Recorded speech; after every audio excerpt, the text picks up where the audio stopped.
Hello everybody, Dark Skeleton here, and today we're going to do the final card review for Karazhan as the live stream has just revealed all of the remaining cards. So I think we got about 20 or so here to go through, so this video will be quite a bit longer than the rest. So starting off, Spirit Claws, a new shaman weapon, 1 mana, 1/3, has +2 attack while you have spell damage, and that would mean a spell damage minion on the field.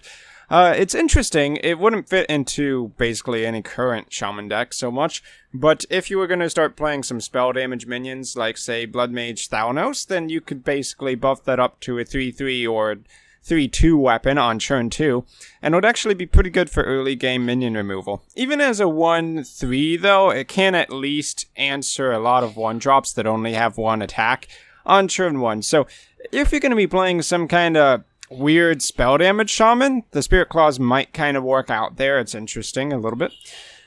Next up, the Arcane Anomaly, a 1 mana 2/1 neutral minion. Whenever you cast a spell, give this minion +1 health. I was thinking during the stream that this would be pretty good for something like a Tempo Mage, because you have a lot of spells to cast, and a lot of those spells are 1 mana, so you might be doing something like Arcane Missiles, like Mirror Image, or you could play it in something like a weird Totem Shaman, like the stream was doing with Totemic Might, or let's see, whatever the 1 mana spell that buffs a minion based on how many totems you have on the field. Though maybe not that kind of deck, but hey, that's the kind of idea here. Can gain a lot of health if you're going to be playing tempo spells on turn 2 or 3, and that probably means Mage.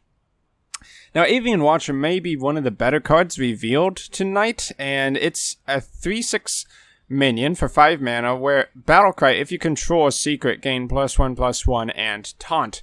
So that would mean that you can play secret stacks a lot more defensively, and actually have a new shield that's probably about as good as a Sludge Belcher was before Wild Mode hit and Standard Mode hit. So, if you play like a Duplicate, or a Ice Block, and then you put this down, it's a 4/7 Taunt. Oh, well, of course you can't play Duplicate and Standard, that's true. But you could play Effigy. So you Effigy it, they have to go through 4/7 of stats, and then you get another 5-drop on the back of that. That could be pretty good for Mage. You could even argue something like a weird Secrets Paladin. That might be kind of pushing it a bit, because Secrets Paladin normally wants to play aggressive, and it doesn't have Avenge anymore. But there are possibilities here. And as we'll get to later on, the whole secrets gimmick of Hunters is going to probably see more of a comeback this set. Yeah, we'll get to that in a bit, though. So Maelstrom Portal, probably one of the better cards released for Shaman this set. 2 mana, deal 1 damage to all enemy minions. So it's basically an Arcane Explosion that also summons you a random 1-cost minion, which means it's better than just a typical Arcane Explosion. It's got a little bit more value on top of that, and I think that makes this card very good for board clear. One of the reasons Warrior is so good at controlling the board right now is that it has cards like Ravaging Ghoul, a 3 mana, 3/3 that deals 1 damage to everything on the board, so it allows you to draw cards off Acolyte of Pain. It allows you to clear a lot of the Zoo minions, and I think this is a really good answer to basically Zoo-type decks. Plus, it summons a 1-cost minion. Well, it's good because it also summons a 1-cost minion. But yeah, more AoE for Shamans. Not too bad for the control kind of set. Swashburglar, 1 mana rogue minion, 1/1 stats. So we're kind of comparing it to the new Mage book that adds a random Mage spell to your hand. This card instead adds a random class card to your hand from your opponent's class. Obviously, that has synergy with the new Ethereal Pillager, the 5 mana 5/6 that reduces the cost of stolen cards by 2. So this might be pretty decent in that specific kind of deck. Note, it's a 1/1, which means if you're not playing it for the Battlecry, it's really weak. But it's also worth mentioning it's a pirate, but probably Pirate Rogue, not exactly going to want to play this. I don't know, maybe they would. But yeah, definitely for the Battlecry effect. Wicked Witchdoctor, 4 mana 3/4. Whenever you cast a spell, summon a basic totem. I believe on the stream with the Shaman match, this was one of the ways that they were getting a truckload of free totems, and a truckload of totems can be good, because then you can play cards like Totemic Might, and actually be a little bit serious about it. But more importantly, the buff spell that's 1 mana, give a minion +1/+1 for every totem you have on your side of the board. So more totems, more synergy, more bloodlust potential, or maybe you just trade them off with a Flame Tongue totem. Not too bad, but it definitely would be a different play style than the current aggro shaman. Like, you gotta be playing this totem synergy deck and really going all in on it for Wicked Witchdoctor to be good. Will totem shaman be a thing, a synergy that's really worth pushing this set, or will you just kind of still play maybe the 3/6 that gives your totems attack and ignore all the rest of the totem synergy, simply because the 3/6 is a good card all on its own? So Medivh's Valet, another card based around secrets, 2 mana, 2/3, if you control a secret, deal 3 damage, which is targeted, of course, so that makes it a very, very powerful battle cry. But note that you wouldn't be able to play this on turn 2. Need a secret on the board, and you're playing a mage, so secrets come on turn 3 and after. Yeah, you could get it on turn 2 with a coin if you were like coin secret or coin Kirin Tor Mage into Secret. So the benefit of this card is really when you have it in your hand for the later turns and you want to regain tempo, I think. Otherwise, it's just a 2/3. But if you want to play a Secrets heavy Mage deck, it's definitely a card that would be probably worth considering, if not an auto-include. I mean, that's a really powerful battle cry. You don't normally see that except on 5 or 6 cost minions like Fire Elemental. Now, this card is a pretty big deal. Arcane Giant, 12 mana, 8/8, costs 1 less for each spell you cast this game. We already know that Yogg-Saron decks are pretty popular.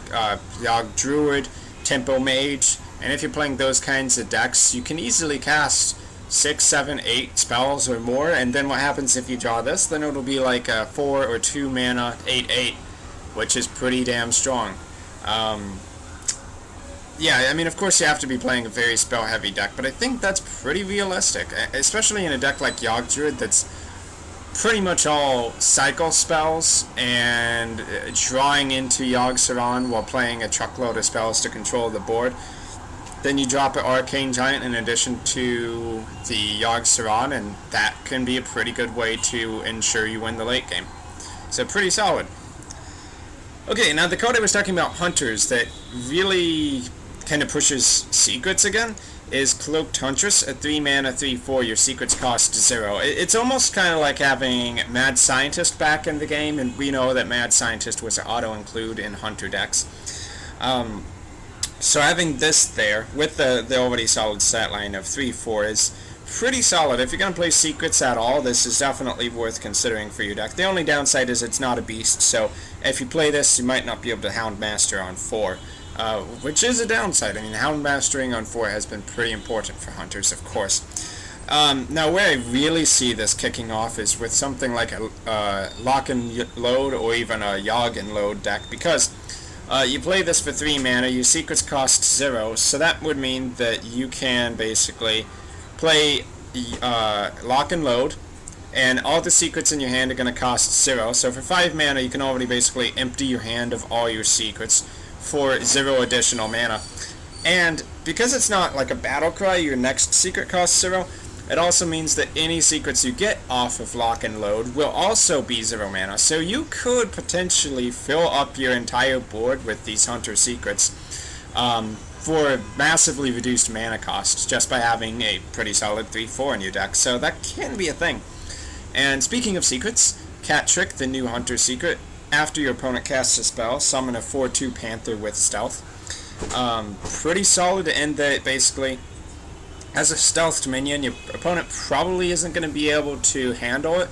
So if you want to attack face with it on the immediate next turn, it's kind of like playing a 2 mana Hoffer that your opponent does get a shot at removing before you get to attack face with it. Because a 4/2 Panther with Stealth is basically just like a delayed Hoffer, right?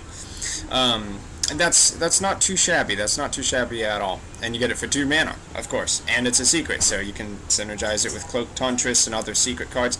Hell, you could even argue playing Avian Watcher. I mean, maybe if you are playing that lock and load Hunter deck, you do want to play more defensively, so Avian Watcher would be a card you want, just to make sure you can survive until that Yogg-Saron turn. I think that sounds pretty legit to me. Okay, so Dragon Paladin. I think it's finally going to be a thing, because Nightbane Templar, 3 mana 2/3 is actually pretty insane. If you're holding a dragon, summon 2 1/1 whelps, which means this is a 3 mana Paladin minion that gets you 4 or 5 stats on turn 3 if you're playing a dragon deck. Now, this is already some pretty good cards for a Dragon Paladin, like the 5 mana 5/5, your next dragon costs 2 less. I believe it's the Dragon Consort.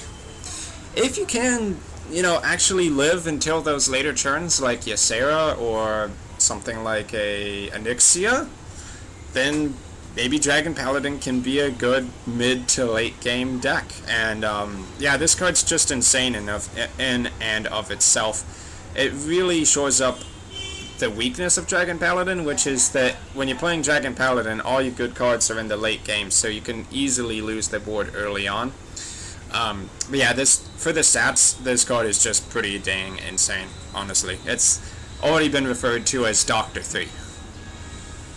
Next up, Pantry Spider, 3 mana 1/3 beast, neutral, Battlecry, summon a 1/3 spider. Overall, this card just seems pretty mediocre. Of course, it's a neutral minion, so that's about what you would expect. 2 1/3s, is it worth 3 mana? Not really. I mean, if you're playing a Zoo deck, you can get 1/3s for 1 mana, so you just play 2 1/3s. It takes 2 cards, but it costs 1 less mana. And I think that's kind of relevant. Is 1 less mana better than 1 less card? Sometimes. I think if you were to play this card, it would be more on a defensive basis. It's probably a lot better if you do have something to go along with it, like a Flame Tongue Totem or a Direwolf Alpha. But overall, one-attack minions tend to just get eaten alive. Like, the opponent can just Kor'kron Elite into one of these or something like that, or just ignore it completely. It's not particularly a great card, but one thing that is worth mentioning is that it does make 2 targets for a Houndmaster, and Houndmaster would turn 1 into a 3/5, so maybe in a more defensive Hunter deck? I don't know. Okay, Silvermoon Portal, the other Paladin card. 4 mana, give a minion +2/+2, summon a random 2-cost minion. So this is just another buff in the Paladin arsenal. They do have a ton right now. Worth mentioning, you can go back to the Argent Crusade. Those legendaries, Darkbane and Lightbane, which benefit from having buffs cast on your minions, and put this in that deck. So you turn 3, play the Darkbane Angel, and then turn 4, you give that minion +2/+2, making it a 5/6. The minion deals 3 damage to a random enemy target, and you get a 2-cost minion on the back of that. Could be pretty decent. I think in general with buff cards, it's kind of risky to play something like Blessing of Kings on a already fair-sized minion, because if your opponent has the answer to it, like an Entomb or a Shadow Word Death, then you kind of feel really sad about that. But a +2/+2 buff is pretty modest. And the card in itself, for the mana cost, is solid. It's like kind of playing a Mark of the Wild and kind of getting a 2-cost minion.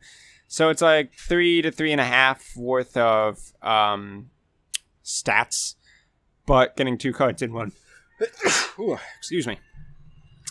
In Arena, I think this will be pretty good as well, because buff cards tend to do well in Arena. But let's not forget there's that Genie from the League of Explorers set that could also go well with this. So you give +2/+2 to like a Silverhand Recruit, and then the Genie also gets the +2/+2. I don't know if you would get two random minions, though, because I guess this would count as a buff card, so maybe you would get the extra minion. That's definitely worth testing. Okay, next up, kind of along the lines of Zubot, making this weird kind of Beast Dragon Murloc deck potentially viable, is the 5 mana Menagerie Magician. 4/4 stats, give a random Beast, Dragon, and Murloc +2/+2. So if you have all 3 of those on the field, it's a 5 mana 10/10, basically, which is ridiculous. That said, you can get kind of like a 5 mana 10/10 from the Frostwolf Warlord, and that's not played. And that can just be played with any minions on your side of the field. It doesn't have to specifically be a beast, a dragon, and a murloc. If you have one of those three, it's just a 6/6 in terms of stats, because you gave your beast +2/+2. Woo, you basically played a Silver Hand Knight. So overall, this card feels a little bit weak. I think you'd have to be playing something like a really fast-paced zoo that caps off with this kind of synergy card. And that's just really hard to set up, so I don't see that working that well, but maybe you'd be able to pull it off. It's worth testing. Like a Curator, Zubot, Menagerie, Magician deck. That's what they're going for. I don't think it's going to be a thing, though. Curator definitely will be, though. Okay, Priest of the Feast. If there's any card from this set that's going to help Priest out, this is the one. 4 mana, 3/6. Whenever you cast a spell, restore 3 health to your hero. So if you're playing an aggressive deck against a Priest and this card hits the field, it's basically like a have to remove, because otherwise your Priest opponent's flash heal is going to be like 8 HP, and they can Circle of Healing to not only heal their minions, but also heal their face, Power Wood Shield. There's a lot of cheap Priest spells, so this card does represent quite a bit of healing, and if you're basically playing aggro, you don't want your opponent to heal. And 6 health is a lot of damage to go through. So this card could slow aggro decks down enough that a Priest would be able to stabilize, and that's been the main problem of Priest so far. Personally, I don't think that's going to be enough for Priest to have some kind of major comeback. It's like, woo, they can stabilize a little better, but ultimately other classes are just really strong. I mean, for instance, the Dragon Paladin card, that's just ridiculous. And just because you are playing a tempo-based deck doesn't mean you necessarily need to be going face. People might just adopt their strategy like, okay, just trade versus the Priest and pressure them with tempo in general. And I think that would still wreck a Priest. Okay, Deadly Fork. 3 mana, 3/2. Death Rattle, add a 3/2 weapon to your hand. Not sure how much the weapon costs, probably 3 mana or something like that. I originally read this card as Death Rattle, equip a 3/2 weapon, which would be like an eagle and bow, which would be ridiculous. But this is still pretty solid in of itself. It's more of a control card, but you could play this on 3, and then your opponent maybe destroys it, or you use it to trade into a minion, and you still have that option of having a 3/2 weapon in your hand. And 3/2 weapon is usually pretty good at removing stuff. I mean, it's good enough for Eagle and Bow, it's good enough for a Fiery War Axe. It is actually relevant. Is this going to be a 3/2 2-mana weapon, or a 3/2 3-mana weapon? I'm thinking it might actually be 2 mana. Because it's just a straight up 3/2. It's not like Eagle Horn Bow where it can gain extra charges. So that would mean 3/2 stats would be in line with a Fiery War Axe. And if that's the case, then this will be pretty good. If it's 3 mana, this will be okay. Onyx Bishop. So it's a 5 mana 3/4 Priest card. Battlecry summon a friendly minion that died this game. I can see having a lot of fun playing a Resurrect Priest, where you play 2 copies of Resurrect and 2 copies of Onyx Bishop, and you just annoy the hell out of your opponent by resurrecting everything all game. Maybe, like, you play Doomsayers, and then, like, your turns 2 through 5 are just a huge amount of Doomsayers or something like that. That sounds really stupid to me, but who knows? Maybe you can pull that off. I think, though, in Wild mode, where you have Deathlord to shield you, and Priest may want to fatigue their opponent out anyway, you could just play lots of Resurrect and Onyx Bishop and really screw your opponent. I mean, it's one thing to have 2 minions removed from your opponent's deck, but what if you remove like 5 and then you still have maybe a copy of Entomb? It gets kind of ridiculous. It's like, if Priest is playing that kind of thing in Wild mode, then no one would be able to beat a Priest in the fatigue game. Unless maybe you're playing Prince Malchezaar. But who's going to do that in Wild mode, right? Okay, Menagerie Warden. 6 mana, 5/5 Druid minion. Choose a friendly beast, summon a copy of it. So if you have like a Stranglethorn Tiger on the field, which might be a good combo with this, turn 6, you make a copy of that. So then you have 2 Stranglethorn Tigers on the field. And turn 5 Stranglethorn Tiger, turn 6, 10/10 of stats is pretty damn sick. And that Stranglethorn Tiger's not going anywhere. But maybe you just play a regular 5-drop like a Druid of the Claw. Really good card for Beast Synergy. Along with the new 1-drop, the 2/2 for Druids, that's a Beast as well. Beast Druid may finally be a thing. I mean, I think we all keep kind of saying that. Like, oh, wow, they released the 7 mana 6/6 that gets reduced in cost every time you summon a beast. That's going to make Beast Druid a thing. Or the Inspire minion that's also a beast. Hasn't really gotten there yet. I think this may be the set where Beast Druid is a thing, though. That's a really sick effect if you have a good target for it. So it's situational, but it has a really good effect. And I would probably play Stranglethorn Tiger with that, honestly. Okay, next up, Purify. 2 mana, priest spell, silence a friendly minion, draw a card. So, there's a few things that go into this card. At face value, you would think it sucks, and normally it would. You'd probably want to be playing a specific deck for it. One question that comes to mind. If you silence a minion that was stolen with Shadow Madness, does it go back to your opponent, or does the effect of returning to your opponent's field go away? So could it be like 6 mana, steal a minion, and keep it on your side of the board, draw a card? Wouldn't be too shabby. You could, of course, play it with cards like Ancient Watcher or the Ominous Watcher, the 7/7 that can only attack if it's the only minion on the board. Remove its downsides and draw a card. You can also play it with this new card, Moat Lurker. 6 mana, 3/3, destroy a minion, death rattle, resummon it, to remove the resummon it and basically mean that that minion's just gone forever. Though that costs 8 mana and kind of 2 cards, though you're getting 1 back. So it's like 8 mana, 3/3, remove a minion, which isn't terrible, but maybe that's too slow. So there are things you can do with the Purify.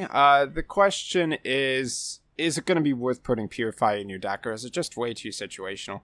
Is an Ancient Watcher Priest too stupid of an idea to really be worth it? Maybe play Ancient Watcher and copies of Silence as well.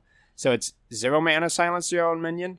And then you play Purify. And if you have 2 copies of each, maybe that's enough silence to justify putting those negative drawback cards into your deck. Because maybe, although it's not super card efficient, it is stat efficient and it would regain you the board early on. Could be a thing. It's worth experimenting with, I think. But overall, yes, like many priest spells, it's highly situational and probably doesn't go in many decks. But interesting anyway. Ironforge Portal, 5 mana warrior spell. Gain 4 armor, summon a random 4-cost minion. I think overall this card's pretty dang good. It's kind of like a shield block that doesn't involve drawing a card. Sometimes if you're playing warrior, like a control warrior, you can afford to just kind of sit back and play these greedy cards. So just stacking up more armor and then getting a minion on the field in addition to that, it's pretty good value. So maybe a card like this could see some play. In terms of value, it's not quite a shield block, so I would say it's like 2 to 2.5. It's probably like 2 mana, gain 4 armor would be reasonable-ish. And then summoning a random 4-cost minion, that's about 4... No, that's probably about 3-ish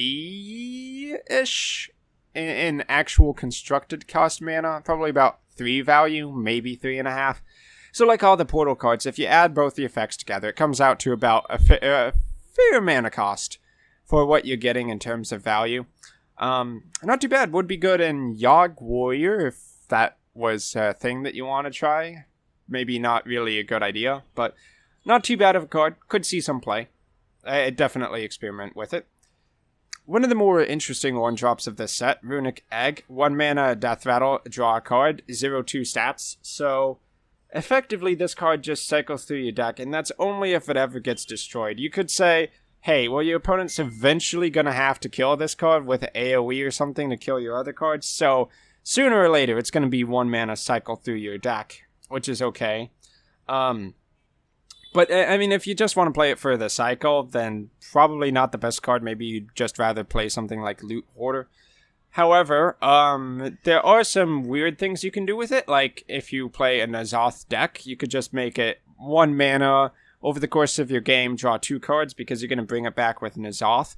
You could say 1 mana, put a random nothing dude onto the field, and then power overwhelming it to kill off a minion for basically 2 cards. And then it's a 4/6 trading into a random enemy. That could be okay.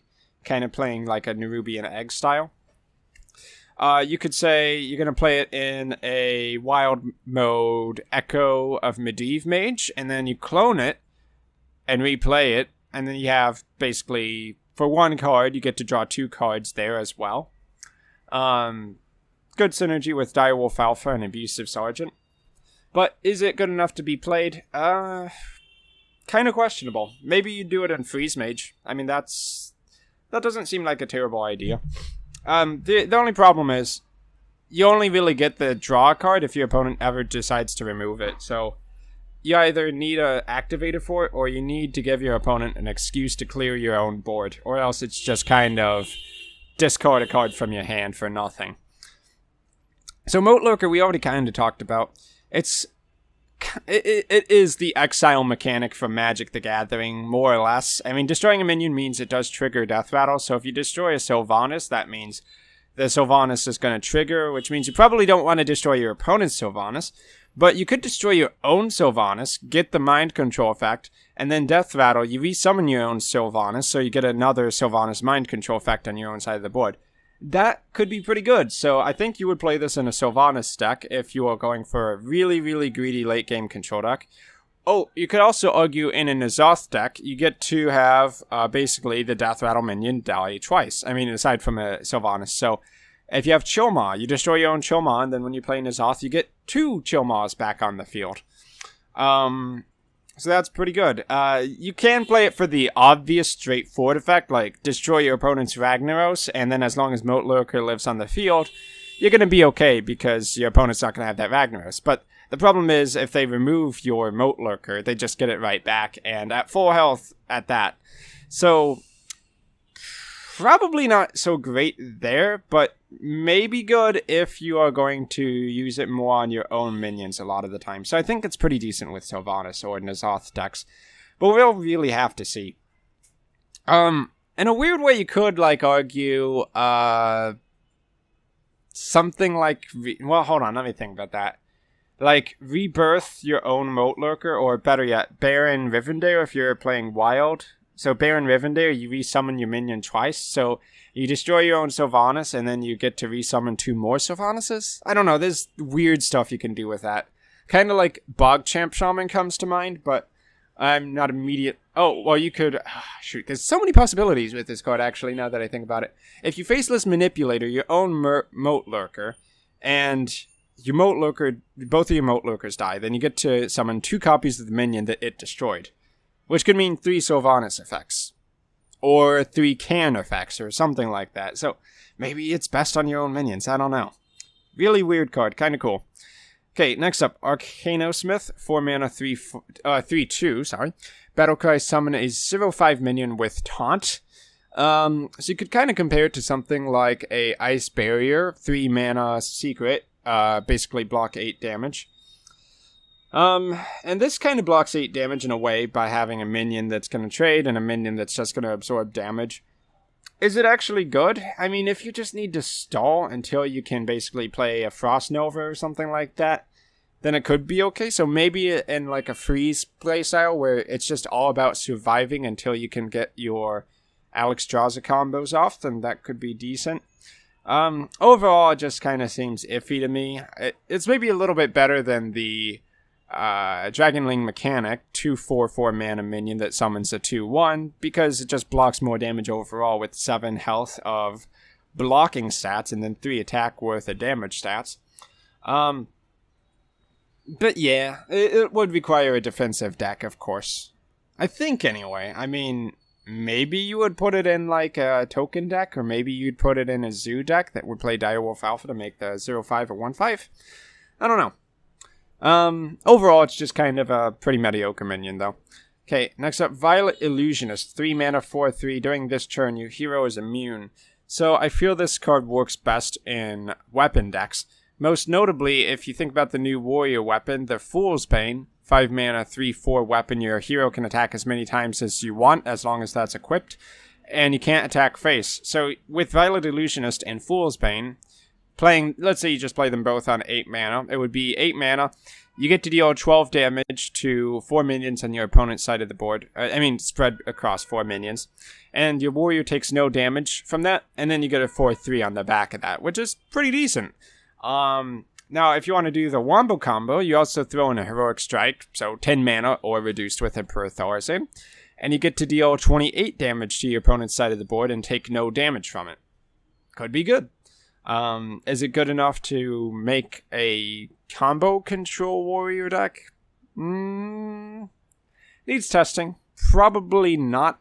I don't know if this card's really good enough to be run, but if you definitely want to swing your weapon at your opponent's minions a lot, maybe with Doomhammer, maybe with Fool's Bane, then this card's not a bad option for consideration.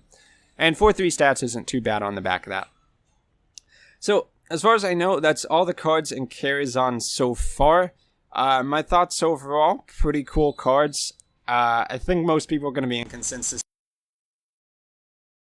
at the bottom of the ladder. I mean, Priest of the Feast is alright, but I don't think that's enough to carry Priest back into super viability. But we'll see.